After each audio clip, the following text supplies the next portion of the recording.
بسم الله الرحمن الرحيم طه ما أنزلنا عليك القرآن لتشقى إلا تذكرة لمن يخشى تنزيلا ممن خلق الأرض والسماوات العلى الرحمن على العرش استوى له ما في السماوات وما في الأرض وما بينهما وما تحت الثرى وإن تجهر بالقول فإنه يعلم السر وأخفى الله لا إله إلا هو له الأسماء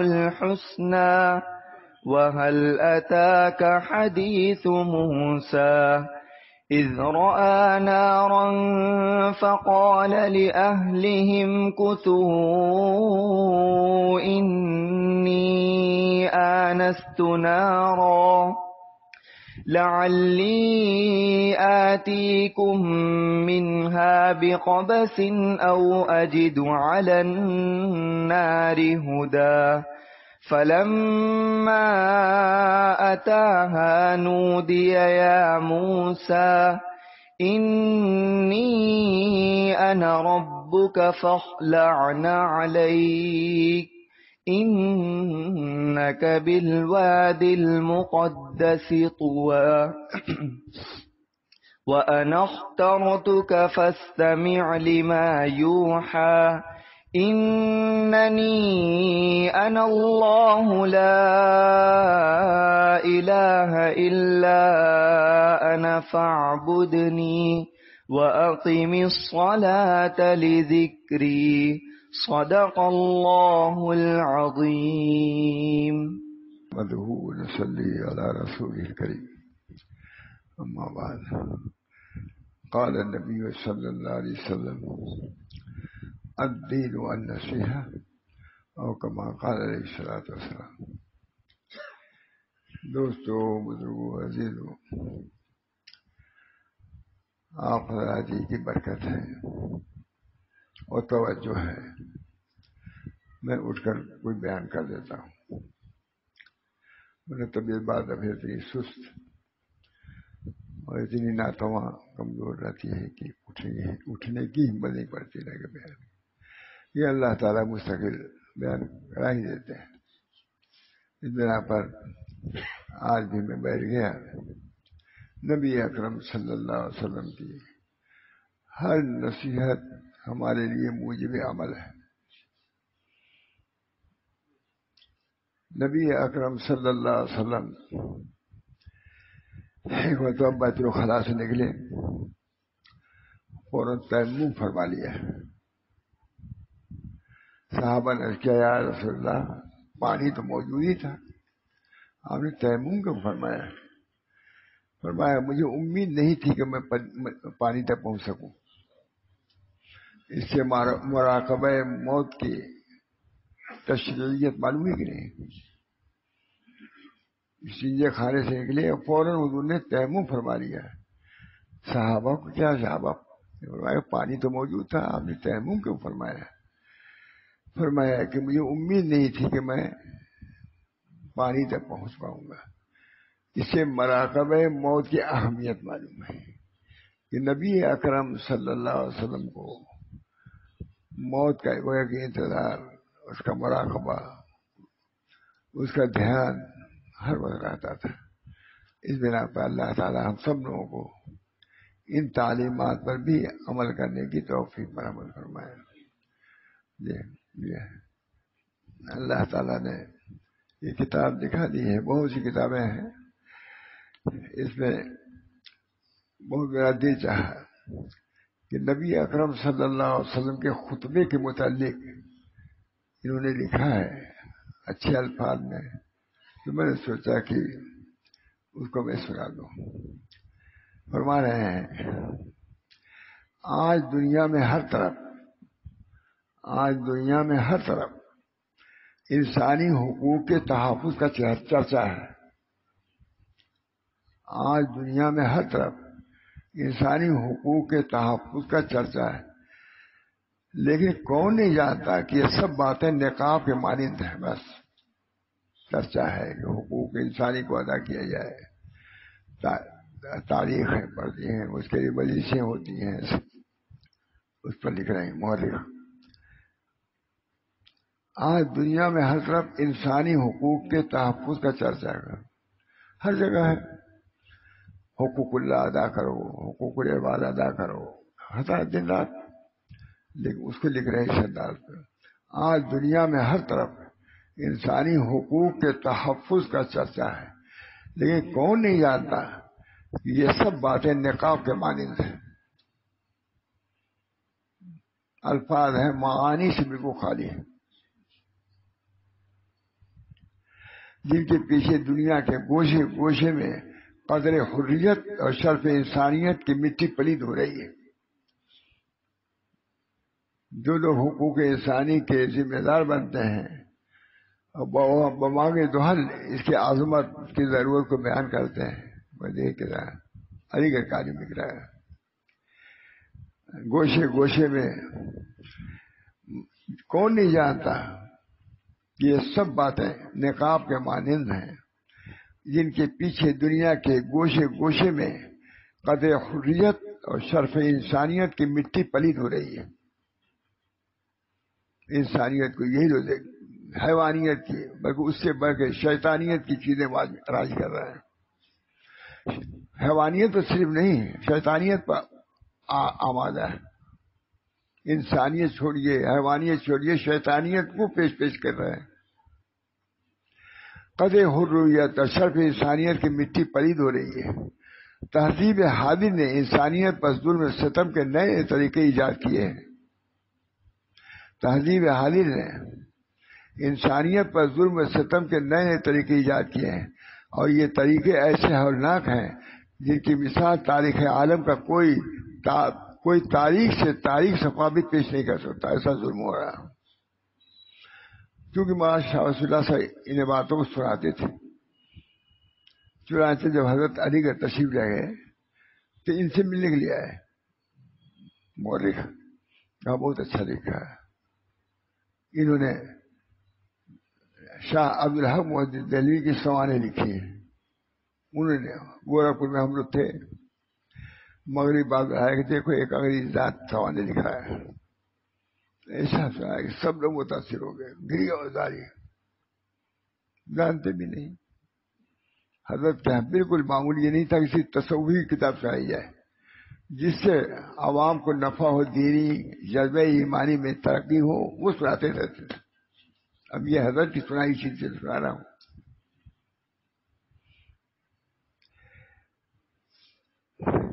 تہذیب حاضر نے انسانیت پر ظلم و ستم کے نئے طریقے ایجاد کیے ہیں، اور یہ طریقے ایسے ہولناک ہیں جس کی مثال تاریخ عالم کا کوئی تاریخ سے صفحہ پیش نہیں کر سکتا. ایسا ظلم و ستم پہلے جو ظلم ہوئے ہیں اس سے زیادہ اس زمانے میں ظلم ہو رہا ہے. اپنے دشمن کے ساتھ کیسا معاملہ جو جانور بھی نہیں کرتے.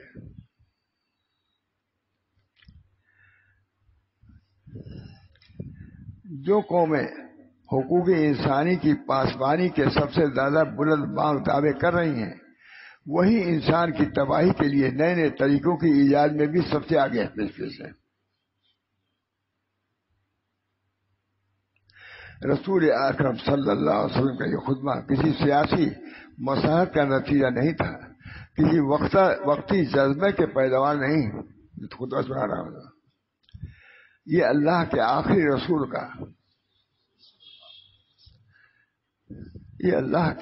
رسول کا انسانوں کے نام آخری پیغام ہے. میں سنا رہا ہوں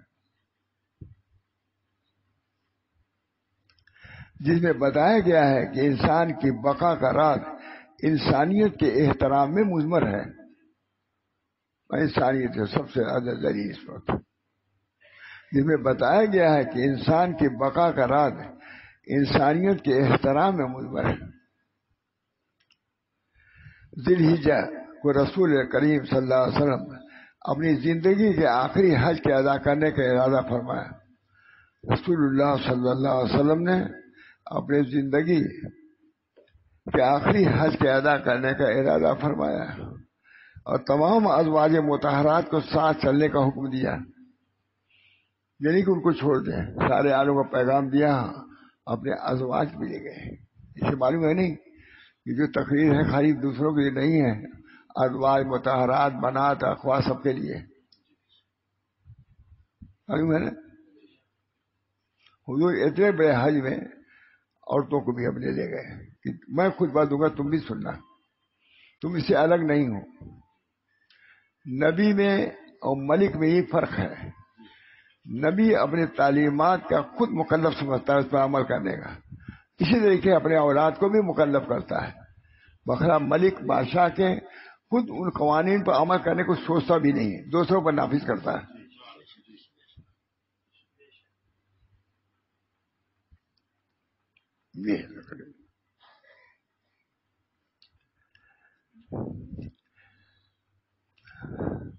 آخری حج کے ادا کرنے کا ارادہ فرمایا حضور اکرم صلی اللہ علیہ وسلم نے اور تمام ازواج مطہرات کو ساتھ چلنے کا حکم دیا۔ عرب کے گوشہ گوشہ سے لوگ شرف حامل کعبے کے لیے امٹ پڑے۔ جہاں تک نظر کام کرتی تھی انسانوں کا ایک سمندر موجیں مارتا ہوا نظر آتا تھا۔ وہ بھی سمجھنا چاہیے حضور نے کیسے حج کیا، کیسے عمرہ کیا، بہت اچھا انداز میں لکھا ہے۔ حضرت بہت موتقد تھے۔ اسی دو ایک کتابیں اور تحریر ہیں کہ ان سے ملنے خود گیا علی گڑھ۔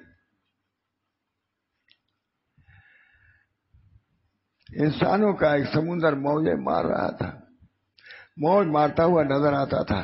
کم و بیش 1,00,000 مسلمان دینی جذبے سے سرشار رسول اکرم صلی اللہ علیہ وسلم کے پیچھے لبیک اللہم لبیک لبیک لا شریک لک لبیک ان الحمد والنعمت لک والملک لا شریک لک کہتے ہوئے جا رہا تھا۔ ترجمہ یہ، اے اللہ ہم تیرے سامنے حاضر ہیں، اے اللہ ہم تیرے سامنے حاضر ہیں، اے اللہ تیرا کوئی شریک نہیں ہے، ہم حاضر ہیں، تعریف و نعمت سب تیری ہے۔ یہ آخری خطبہ ہے حضور صلی اللہ علیہ وسلم کا، پڑھنا چاہیے کہ نہیں اس کو؟ اس خطبے سے بڑھ کے کون خطبہ؟ آخری خطبہ۔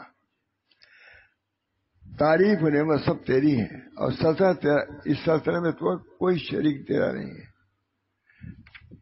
اس کی لا شریک لک لبیک کی صدائیں بلند کرتے ہوئے اللہ کے گھر کی جانب بڑھ رہے تھے۔ وہ نقشہ اللہ کے صدائیں بلند کرتے ہوئے اللہ کے گھر کی جانب بڑھ رہے تھے۔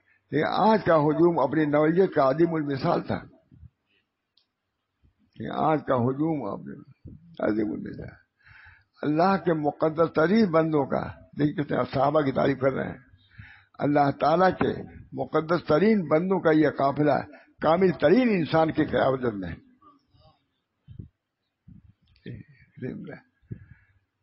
اللہ کے اپنے اللہ کے مقدس ترین صحابہ سے بڑھ کے مقدس کون تھا؟ مقدس اب کس کے ماتحتی میں؟ حضور صلی اللہ علیہ وسلم۔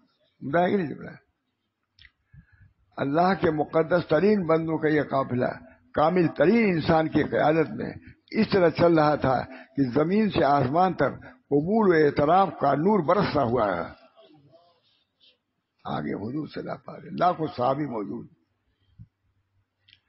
عرفات میں نمرہ کے مقام پر حضور اکرم صلی اللہ علیہ وسلم نے ایک تنے ہوئے کمبل کے نیچے قیام فرمایا۔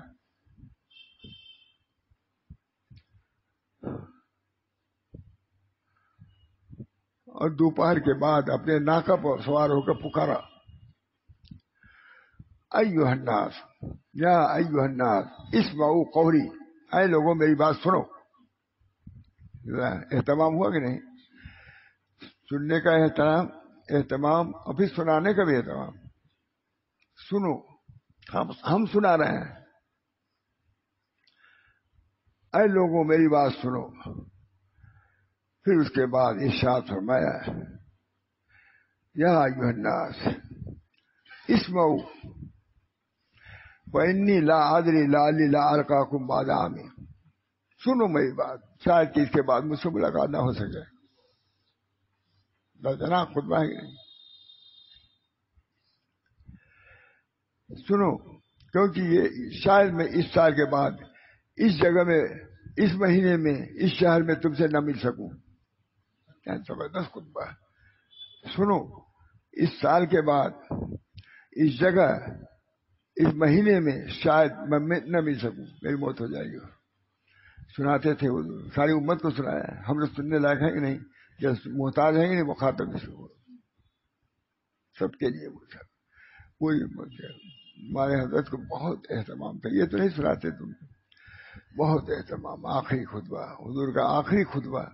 کسی بزرگ کی آخری بات ملفوظ کی تو قدر ہے، اور حضور کی آخری خطبے کی قدر نہیں ہے. پوری امت کو، لاکھوں آدمی کے درمیان میں خطبہ دے رہا ہے. ایھا الناس اسمعوا قولی،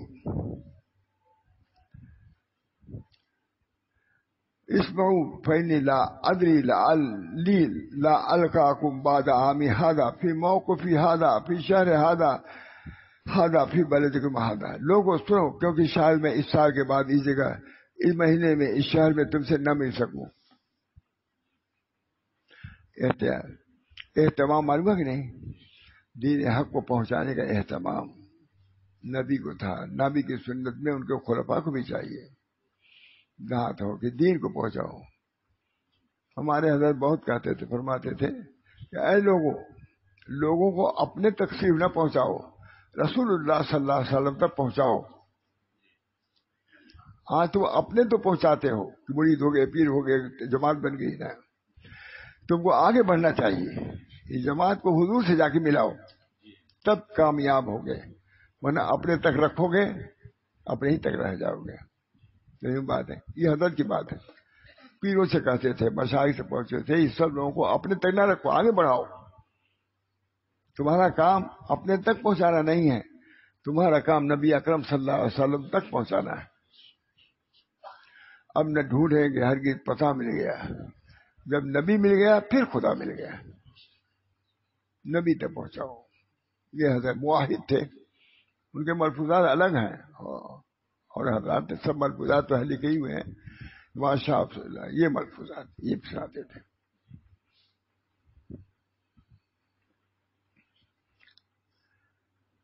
سنو، کیونکہ شاید اس سال کے بعد اس جگہ، مہینے میں، اس شہر میں تم سے نہ مل سکوں. کیا تم جانتے ہو کہ یہ کون سا دن ہے؟ دیکھیے، مطلب بیان کرنے کے لیے بھی ایسے الفاظ استعمال چاہیے تاکہ لوگ متوجہ ہوں. متوجہ کرنے کے لیے فرما رہے ہیں. ابھی خطبہ شروع نہیں کیا. کیا تم جانتے ہو کہ کون سا دن ہے؟ لوگوں نے کہا اللہ، اس کے رسول صلی اللہ علیہ وسلم کو اس کا خوب علم ہے. آپ نے فرمایا یہ یوم الحرام نہیں ہے، یوم الحرام ہے، ذوالحجہ کا مہینہ ہے، 10 تاریخ ہے.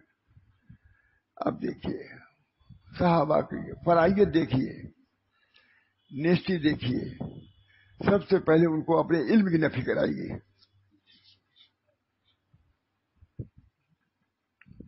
آپ نے فرمایا یہ یوم الحرام ہے. کیا ان کو معلوم نہیں تھا کہ یوم الحرام ہے؟ وہیں جا رہے ہیں. لیکن صحابہ نے اپنے کو ایسا فنا کیا تھا کہ اپنے علم کو بھی حضور کے علم میں فنا کر دیا تھا. وہ جانتے تھے کہ یوم الحرام ہے یہ، لیکن حضور کے سامنے اپنے علم کا اظہار نہیں فرمایا.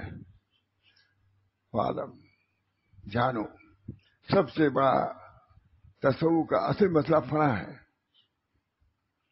اللہ نے سب سے پہلے علم ہی کو فنا. الف لام میم، الف لام کیا پڑھتے ہیں ہم؟ اس کے معنی کو نہیں جانتے، اللہ ہی بہتر جانتا ہے. پورے قرآن کی تفسیر پہلی ہے، نفی علم کی تعلیم دیا ہے قرآن نے. الف لام میم کہہ کر کے کہ اپنے علم کی نفی کہتا کہ نہیں، اللہ عالم بعالم. یہ جلدی جاتا نہیں ہے علم کی نفی. علم کی نفی بہت بڑی مشکل ہے.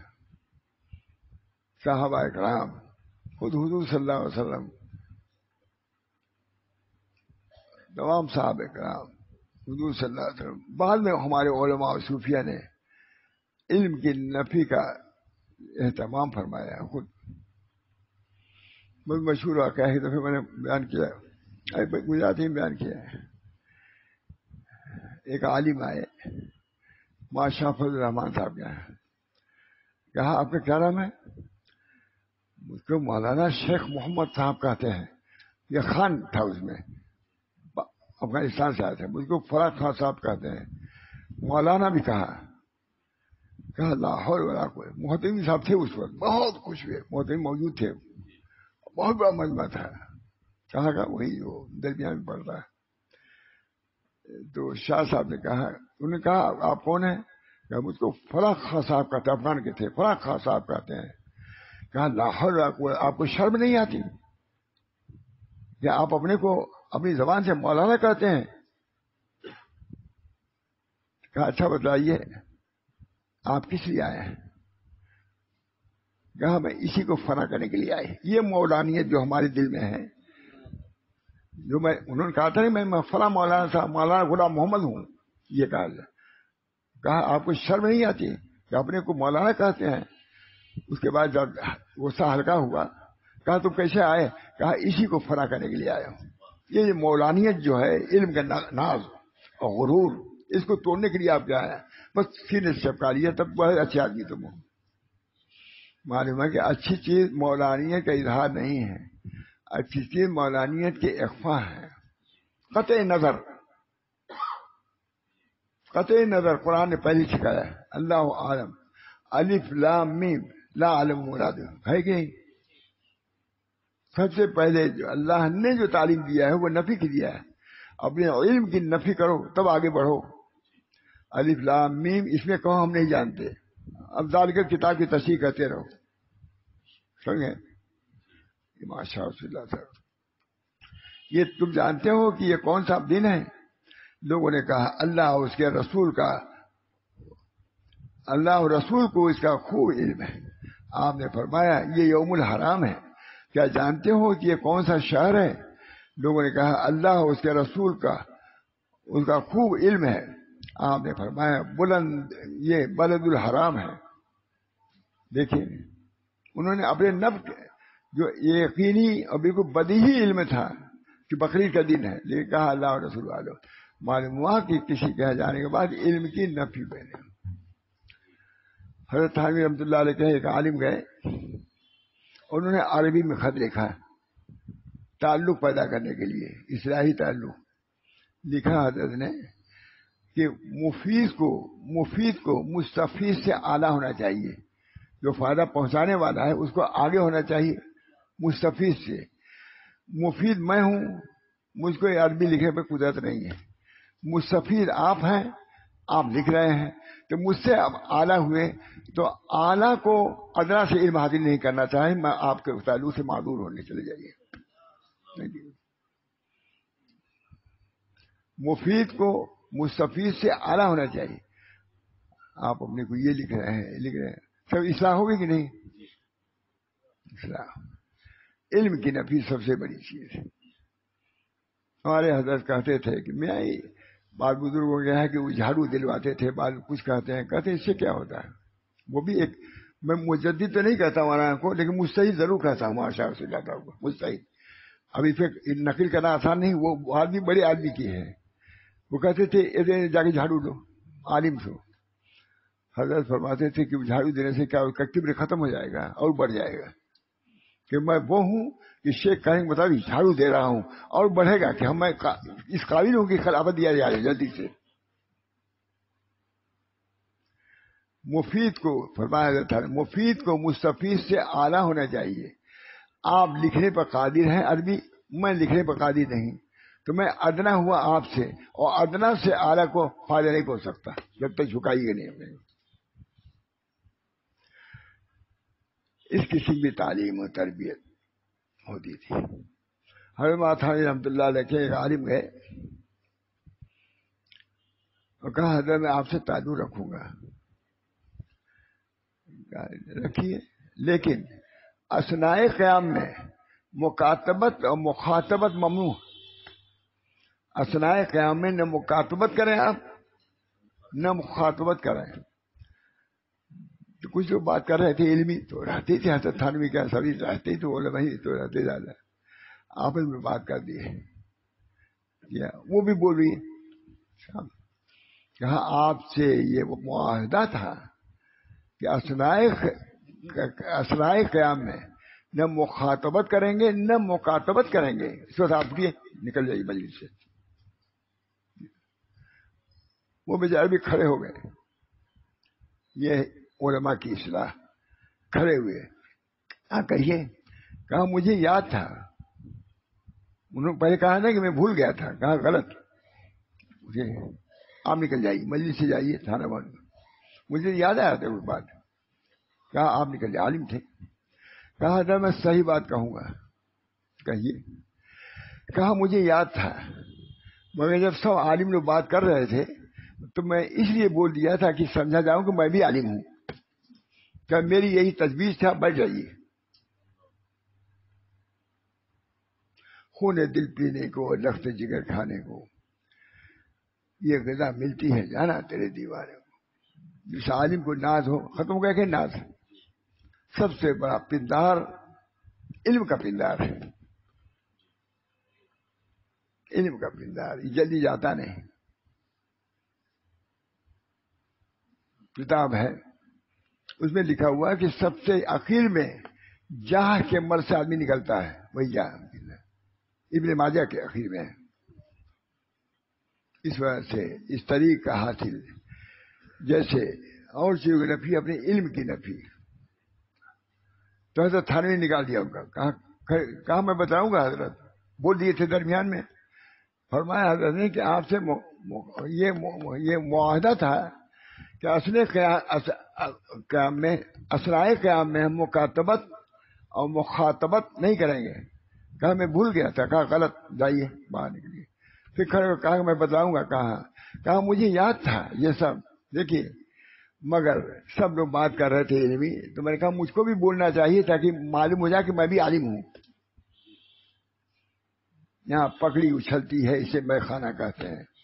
یہ بھی ماشاء اللہ یہاں پگڑی اچھلتی ہے. اس نفس کی اصلاح خصوصاً علم کے سلسلے میں بہت مشکل ہے. اللہ ہم سب لوگوں کو اس چیز میں کامیاب فرمائے. سب کے لیے مولانا صرف تھانوی لوگوں میں نہیں تھا، ہم سب ان چیزوں کو مکلم ہے کہ اپنی نفی لا الہ الا اللہ، کوئی معبود نہیں سوا اللہ ہے. مقصود نہ اپنا ہو، نہ اپنا علم ہو، نہ اپنی ذات ہو، الا اللہ. لا مقصود الا اللہ. یہ ہے تصوف، یہ ہے سلوک.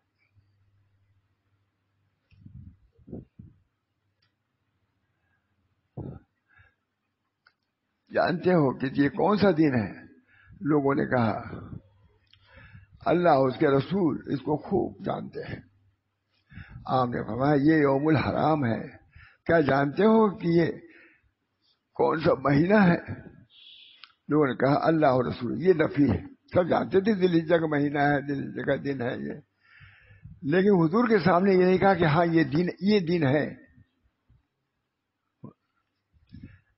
اللہ رسول اس کا خوب علم.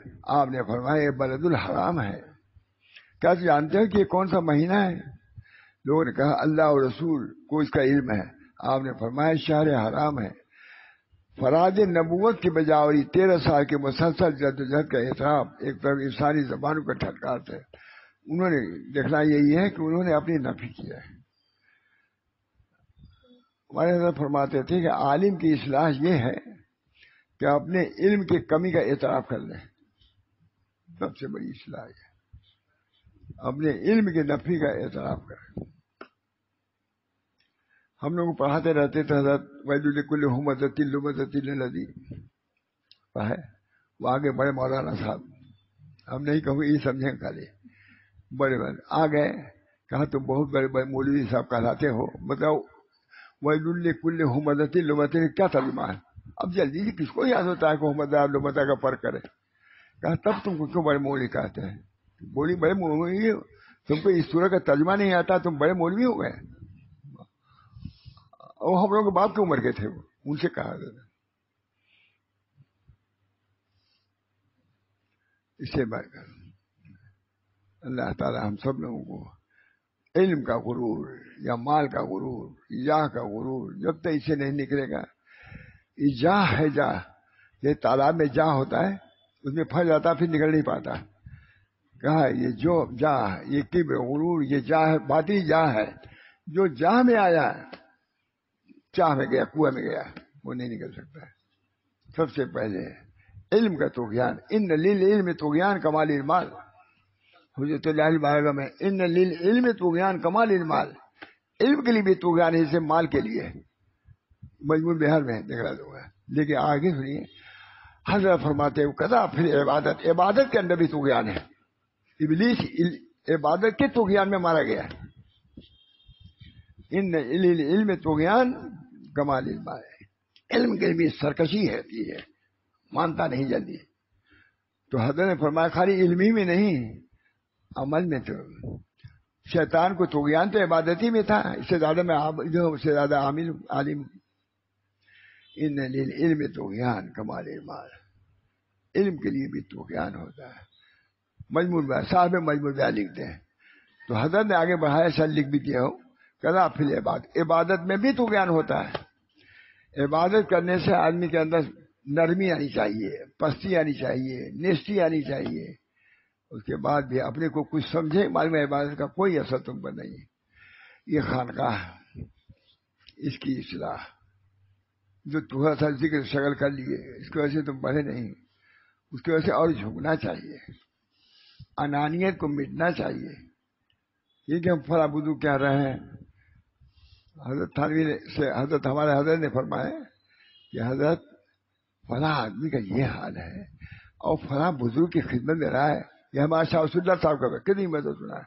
حضرت تھانوی سے کہ وہ کہتے ہیں فلاں بزرگ کے ہم رہے ہیں اور اس کا یہ حال ہے تکبر. کہا رہنے سے کیا ہوتا ہے؟ مٹانے سے ہوتا ہے کہ رہنے سے ہوتا ہے؟ یہ کوئی کہیں رہے بھی، اسپتال میں ہم رہ جاتے 6 مہینہ، شکر کی بیماری ہو، میں تمہیں دن رہے شکر کی بیماری، ابھی ہم نے کبھی دوائی ہی استعمال نہیں کیا. وہاں کے ڈاکٹر صاحب ملے بھی نہیں، ملے گا ملا جی.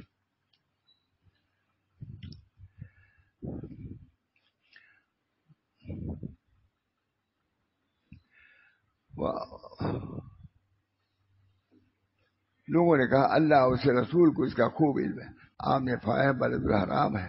کیا جانتے ہو کہ یہ کون سا مہینہ ہے؟ لوگوں نے اللہ اور اس رسول کا اس کا علم کیا. فرائض نبوت کے بجاوری 23 سال کے مسلسل جد و جہد کا اعتراف ایک طرف انسانی زبانوں نے اس طرح کیا کہ ہم گواہ ہیں کہ آپ نے اپنے فرض ادا کر دیا. حضور نے تمام لوگوں نے کہہ دیا کہ یا رسول اللہ، آپ کے ذمے جو ذمہ داری سونپی کی گئی تھی آپ نے پورا کر دیا. علی رؤوس الاشہاد، تمام لوگوں کے سامنے شہادت دلا دیا سب سے کہ نبی اکرم صلی اللہ علیہ وسلم نے فرائض نبوت کو انجام دے دیا.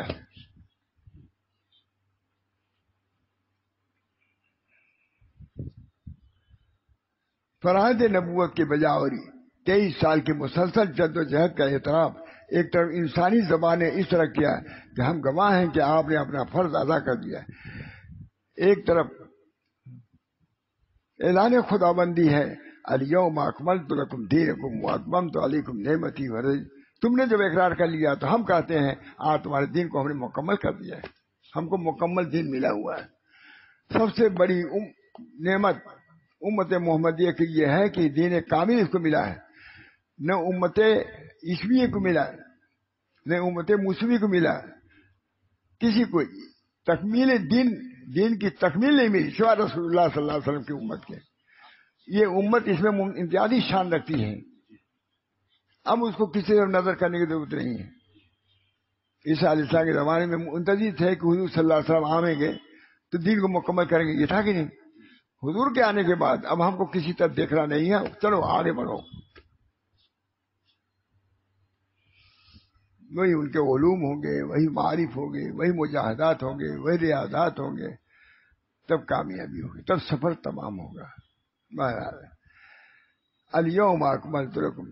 حضور تو اس طرح جا رہے تھے لیکن اللہ تعالیٰ کی طرف سے یہ انعام ہو رہا تھا کہ تم نے بہت اپنے کو جھکایا، آج ہم تم کو بلند کرتے ہیں کہ کامل دین دیتے ہیں جو عیسیٰ کو بھی نہیں دیا، موسیٰ کو بھی نہیں دیا۔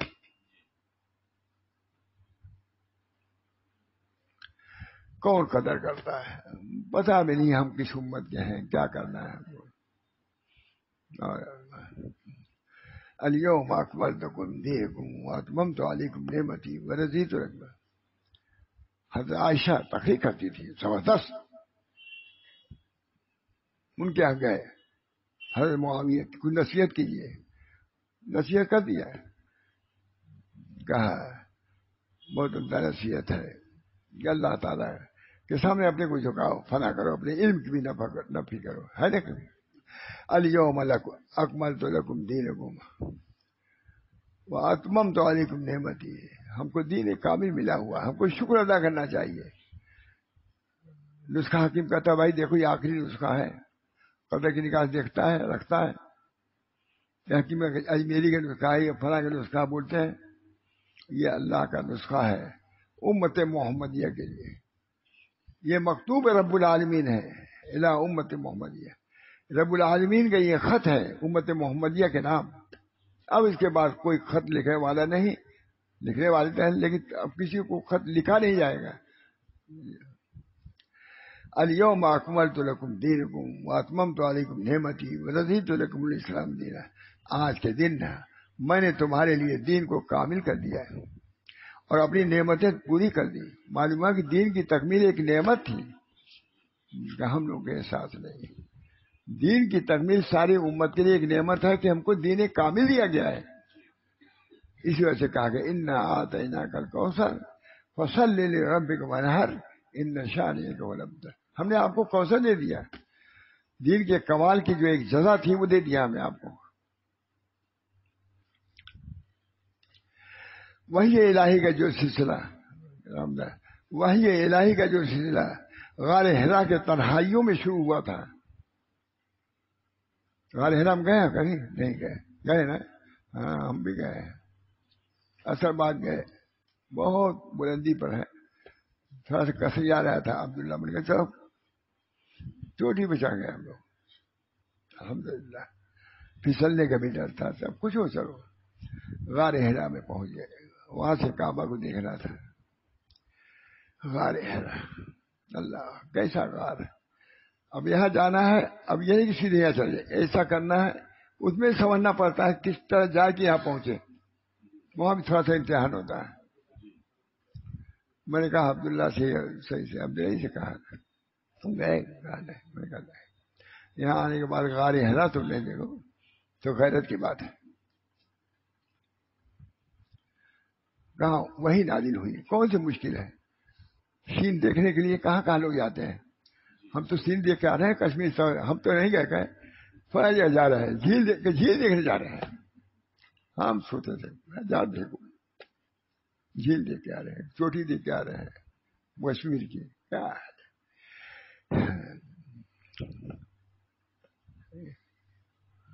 وسعت دل کے۔ ہم لوگ ادھر گئے بمبئی تو ہم لوگ حضرت بھیج گیا بھائی دیکھا بمبئی میں کیا ہے، فرمایا وسعت دل کی کیا کرتے ہیں سیر امداد، وسعت دل کی کیا کرتے ہیں سیر امداد، یہی باغ ہے اپنا، یہی میدان اپنا، وسعت دل کی کیا کرتے ہیں سیر امداد، یہی باغ ہے اپنا، یہی میدان۔ حضرت کیا بمبئی کے لوگ آتے تھے تو کبھی بلاتے فلاں کو بلاتے آؤ، تو ہم لوگ جاتے ڈھونڈتے بمبئی والے کہاں ہیں، معلوم ہو کچھ تفریح کے لیے گئے ہیں، کچھ یہاں کی چیز دیکھنے کے لیے۔ کہ جی بمبئی کے عجائبات بعد الہ آباد میں کچھ عجائبات ہیں، وہاں دیکھ کے آئے پھر الہ آباد پہ نہیں چھوڑا، مطلب یہاں آئے تھے تو یہاں رہنا چاہتے تم کو مجلس میں۔ بہت افسوس سے کہتے تھے کہ بمبئی کے دیکھنے والا چاہ کر دیکھ کے اب الہ آباد کو گھوم رہا ہے، مجلس چھوڑ رہا ہے، بہت ناگوار ہوتا تھا۔ کوئی مجلس کے بعد آتا تھا اسے ٹھیک سے ملتے بھی نہیں تھے، مجلس میں تھے تب کیا آئے ہم۔ بس آتے دل کی کیا کرتے ہیں ساری امداد، آتے تھے یہ پڑھتے تھے اندر، یہ ساتے دل کی کیا کرتے ہیں ساری امداد، یہی باغ ہے اپنا، یہی میدان اپنا۔ وہی الہی کا جو سلسلہ غار حرا کے تنہائیوں میں شروع ہوا تھا، میدان عرفات کے بھرے مجمع میں اس کی تکمیل کر دی گئی۔ شروع ہوا تنہائی سے اور پورا ہوا مجمع کثیر میں، لاکھوں آدمیوں کے اندر۔ الیوم اکملت لکم دینکم، لکھا خلیق امن نظامی نے لکھا ہے۔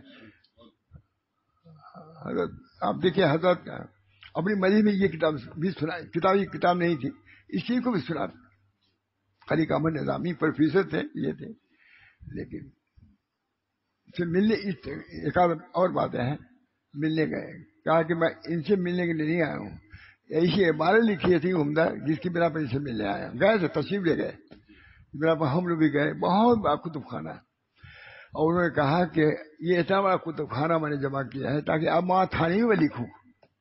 ہم لوگوں نے کہا تھا سب پر لکھیا، شیخ عبداللہ مودی ان پر لکھی کتب خانہ، مطلب اس سے بڑا کتب خانہ ہے یہاں سے، کہا ماں تھانوی کی کتابیں میں نے جمع کی ہے، اب ماں تھانوی پہ لکھو، انتقال ہو گیا کتاب دامچا۔ وہی الہی کا جو سلسلہ غار حرا کے تنہائیوں میں شروع ہوا تھا، میدان عرفات کے بھرے مجمع میں اس کی تکمیل کر دی گئی۔ رسول اکرم صلی اللہ علیہ وسلم نے ہدایت فرمائی، فَلْيُبَلِّغُ الشَّاهِدُ الْغَائِبَ، جو لوگ اس وقت یہاں موجود ہیں وہ ان کو سنا دیں جو موجود نہیں ہے، وہ اسی زمانے نہیں آج بھی ہے۔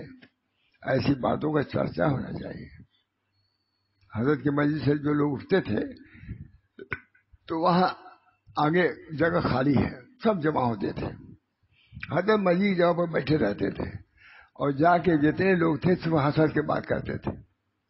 مجھ کو بلایا، اب دیکھیے بات کہنے کی نہیں کہتا، لیکن کہا مجھ کو بلایا، ابھی یہ سب جتنے بیٹھے رہتے ہیں میری بات کے جا کے حسد کی بات کرتے ہیں، میری باتیں تھی کہ روتے، اصلاح کی فکر کرتے، حضرت دیکھ لیتے تھے۔ تو یہ کہا جاؤ مجلس کے بعد اس کا خلاصہ بیان کرو، کاٹ کر دیا ہم نے۔ وہاں صاحب کہتے ہیں اچھی کاٹ ہوئی۔ یہ لوگ جا کے گپ شپ کرنے لگتے تھے نبی کے بعد، وہ مجلس کے بعد کہا میری مجلس کے اٹھے کے بعد ہنستے ہنستے دیکھ لیا تو مجھ کو الحمدللہ ایسا نہیں، تم اس کا پوری مجلس کا خلاصہ کیا کرو۔ اب اس میں بڑے بڑے علماء دیوبند وغیرہ سب رہتے تھے، خلاصہ میں کرتا تھا، کہا سالوں اس پر چلا، تو سالوں اس طرح مشق بھی کرائے گا کیا چل رہا ہے، کہا تم اس کے خلاصہ میں آئے۔ اللہ کا شکر ہے، اللہ کا شکر ہے، اعتماد تھا کہ میری پوری تقریر کا خلاصہ ہی کر لیں گے ان علماء کے سامنے، سب مولانا معراج الحق وغیرہ سب رہتے تھے۔ یہ بھی سلسلہ بہت دن ہوتا رہا کہ جو حضرت تقریر کرتے تھے اس کا خلاصہ ایک جگہ جمع کر کے لوگ جو گپ شپ کرتے تھے مجلس کے بعد ان اخبار ہو گیا، کہا کہ میری مجلس کے بعد گپ شپ وہاں ہو رہا ہے،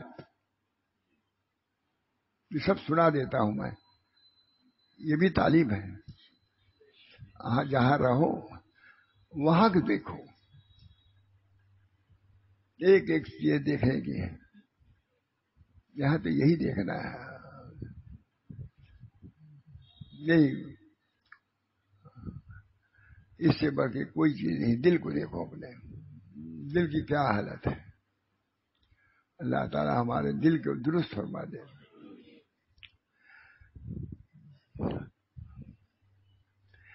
لکھ رہے ہیں مورخ، یقیناً حضور اقدس صلی اللہ علیہ وسلم کا یہ خطبہ الوداع اس لائق ہے کہ اس کو حرز جان بنایا جائے۔ ایسا خطبہ امت کو اس کو بھولنا نہیں چاہیے، اس وجہ سے سنایا میں نے، اس لیے کہ اس میں پوری امت اسلامیہ کے لیے بہترین نصائح موجود ہیں، اس لیے کہ پوری امت اسلامیہ کے لیے بہترین نصائح موجود ہیں۔ مزید پروفیسر صاحب نے اس کے تحت جو فائدہ لکھا ہے وہ بھی نہایت پر اثر اور پرکیف ہے، جو بالیقین آپ کے ایمانی و دینی ذوق و وجدان کا ترجمان ہے۔ خلیقہ بن نظامی عجب نہیں کہ اللہ تعالیٰ کے یہاں یہی ان کی بخشی کا ذریعہ ہو جائے۔ وما ذلک علی اللہ بعزیز فجزاہم اللہ تعالیٰ احسن الجزاء۔ خطبہ میرے دل میں پہلے بہت سالوں سال سے کوشش تھی کہ میں اس خطبے کو سناؤں گا، میں پورا خطبہ نہیں سناتا، ہو ہی گیا تھا۔ اللہ تعالیٰ اس آخری خطبے پر جو حضور نے دیا عمل کی توفیق عطا فرمائے، اس کو جانیے گا، پڑھیے گا، تب تو جانیے۔ حضور ظاہر ہے کہ حضور جب آخری خطبہ دیں گے تو کوئی چیز چھوڑیں گے؟ جتنی ضرورت کی چیز تھی خطبہ دے دیا لاکھوں آدمی کے سامنے، بس ہزاروں لاکھوں آدمی کے سامنے اس کو سنا دیا. یہ خطبہ اس لائق ہے کہ پیش نظر رکھا جائے اور اس کو پڑھا جائے. اللہ تعالیٰ سب کو نبی اکرم صلی اللہ علیہ وسلم کی تعلیمات پر چلنے اور سننے کی توفیق دے دے. آخری خطبہ سنا دیجیے. اب اس کے بعد جو کچھ ہوگا اسی خطبے کی تشریح ہوگی اگر میری زندگی رہی تب. اللہ تعالیٰ ہم سب لوگوں کو یہ خطبات عالیہ کہ اس سے بڑھ کے کوئی وائز ہو ہی سکتا ہے. نبی حضور وائز تھے، ترجمان تھے، وحی کے ترجمان تھے. ترجمان ہے وحی کے ترجمان نبی کریم صاحب. اب کوئی دوسرا آدمی کوئی کتنے ہی قابل ہو اس سے بڑھ کے ترجمانی کر سکتا ہے؟ اس وجہ سے کتاب اللہ کو سامنے رکھو اور سنت رسول اللہ کو سامنے رکھو. مشائخ نے جو اس کی تشریح کی ہے اس کو سامنے رکھو. اللہ ہم سب کو توفیق دے. ہر بیان تو بالکل ملتا بیان کرنے کی زبان بھی میری نہیں کھل رہی تھی لیکن میں ہو گیا. دعا کرو اللہ تعالیٰ جزائے خیر دے، مجھے بھی ایسی صحت دے کہ کچھ میں کام کر سکوں. کچھ تحریری کام باقی ہے، فکر ہے کہ تحریری کام کچھ باقی ہے. یہ تو 11 جلدوں کی کتاب ہے. اب اسی کی کچھ تکمیل میں آپ لوگ مل کر کے تکمیل کرنی ہے. اللہ تعالیٰ دعا بھی کر دیجیے کہ اور جو میں چاہتا ہوں لکھنا وہ لکھا جائے اور سنایا جائے، چھپایا جائے. ربنا لا تزغ قلوبنا بعد إذ هديتنا وهب لنا من لدنك إنك أنت الوهاب.